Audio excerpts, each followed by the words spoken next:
दोन अडीच मिनिट दोन अडीच लावले मिनिटात पण आहे. आणि नाही झालं तर तीन. टीईटी नेट परीक्षा तीन- टीईटी तीन- पेपर फुटी हेच विषय. समोर.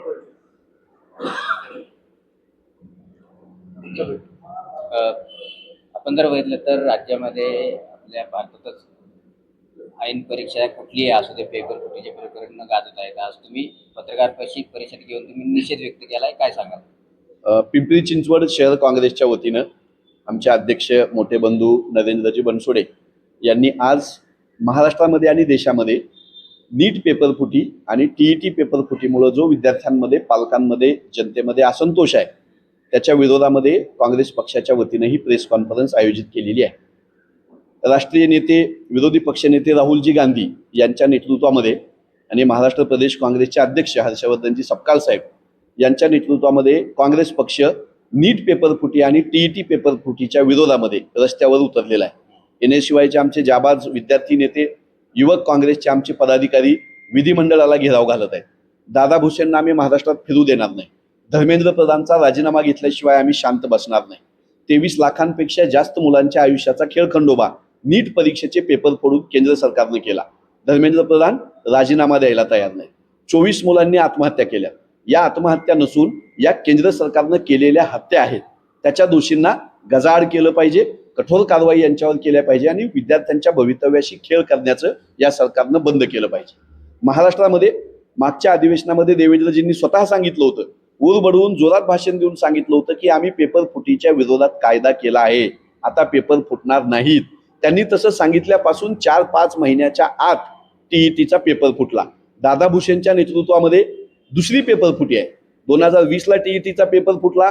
7,000 पेक्षा जास्त मुलांना पैसे घेऊन गुण वाढवून दिले असा पुणे पोलिसांनी न्यायालयामध्ये चौकशी अहवाल सादर केला.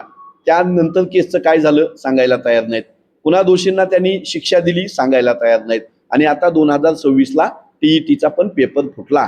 जे शिक्षक या महाराष्ट्राचं भविष्य घडवणार आहेत त्या शिक्षकांच्या भरतीमध्ये जर पेपर फुटी होत असेल तर देवेंद्र फडणवीस सरकारचा कारभार किती अनागोंदी आहे याचा यापेक्षा दुसरा मोठा कुठला पुरावा महाराष्ट्राला हवा. आमची मागणी आहे, धर्मेंद्र प्रधानचा राजीनामा झाला पाहिजे, दादा भुसेंचा राजीनामा झाला पाहिजे. यांनी पेपर फोडले, सीईटीचा पेपर फोडला, टीईटीचा पेपर फोडला, नेटचा पेपर फोडला. ह्या सगळ्या मंडळींच्या राज्यामध्ये राजस्थान असो, मध्य प्रदेश असो, पॅरामेडिकलचा पेपर फुटला, पटवारी भरतीचा पेपर फुटला. पेपर फोडणारं हे सरकार पक्ष फोडतं, पक्ष फोडणारं हे सरकार मंदिराची दानपेटी सुद्धा फोडतं. दानपेटी फोडणारे, पेपर फोडणारे, पक्ष फोडणारे त्यांचं थोबाड महाराष्ट्रातली जनता 2029ला फोडल्याशिवाय राहणार नाही. एकंदरीत आमदार फोडाफोडी झाली, खासदार फोडाफोडी झाली, आता पेपर फोडाफोडी सुरू आहे.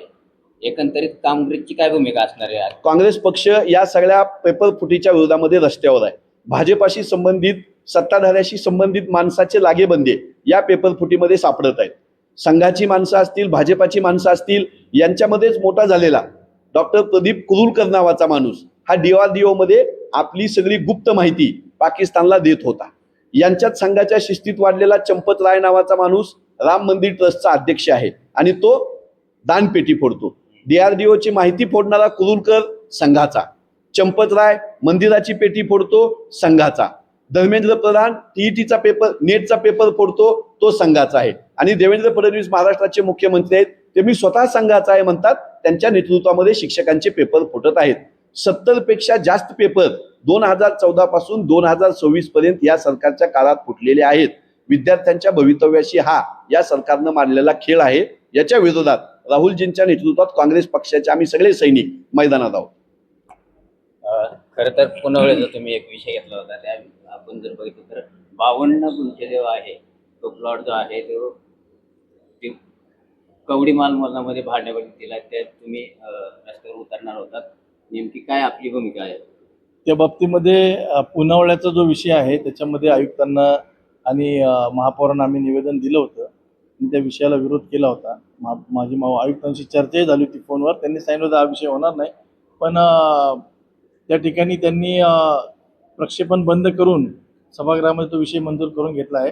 आम्ही त्याला विरोध आमचा सुरू आहे. येणाऱ्या काळामध्ये अधिक तीव्रतेने कायदेशीर मार्गाने आम्ही त्या विषयाला विरोध करणार आहोत. पिंपरी चिंचवड महानगरपालिकेत भ्रष्टाचार संपन्न झाला. 60 कोटीचा भ्रष्टाचार नुकताच उघडकीस आला. तर आता पुन्हा एकदा 430 कोटी रुपये इंद्रायणीच्या शिवशोभनीकरणासाठी लावणार आहेत भाजप. काय सांगा? हे बघा, हे भाजप सरकारच्या सत्तेची फळं आहेत. भ्रष्ट लोकांना निवडून दिल्यानंतर भ्रष्टाचार याचंच फळ येणार. तुम्ही झाड लावलं पेरू की त्याला पेरूच येतात, तसं भ्रष्ट लोकांना निवडून दिलं की भ्रष्टाचाराचीच फळी येणार आहेत. त्यामुळं येणाऱ्या काळामध्ये यांच्या भ्रष्टाचाराच्या विरोधात तीव्रतेने विरोध करत जन आंदोलन उभं करण्याची भूमिका काँग्रेस पक्षाची आहे. काँग्रेस का हात आम आदमी के साथ हा विषय घेऊन, हा नारा घेऊन सर्वसामान्यांसाठी, गोरगरिबांसाठी लढण्यासाठी आम्ही सज्ज आहोत.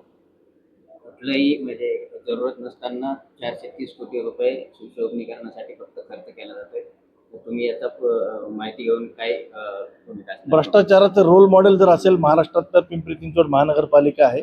अनेक 1,500 कोटीपासून ते 100 कोटीपर्यंत महापुरुषांच्या स्मारकाचे पण पैसे खायचा धंदा या ठिकाणी याच्या महानगरपालिकेच्या माध्यमातून चालू आहे. सत्ताधारी पक्षाचे आमदार याला जबाबदार आहेत. त्यांच्या माध्यमातून हा भ्रष्टाचाराचा काळा धंदा सुरू आहे.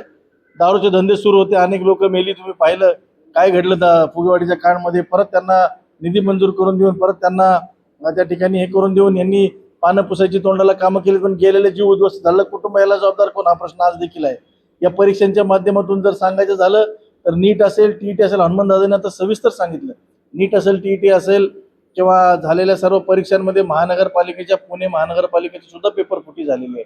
म्हणजे जे काय चाललंय, पेपर फुटतो, विश्वास तुटतो, पण एक लक्षात घ्या, जेव्हा या देशातला युवक जुडतो तो मोठ्यात मोठी सत्ता गाडतो, पाडतो आणि येणाऱ्या काळामध्ये हाच विषय होणार आहे. थँक्यू.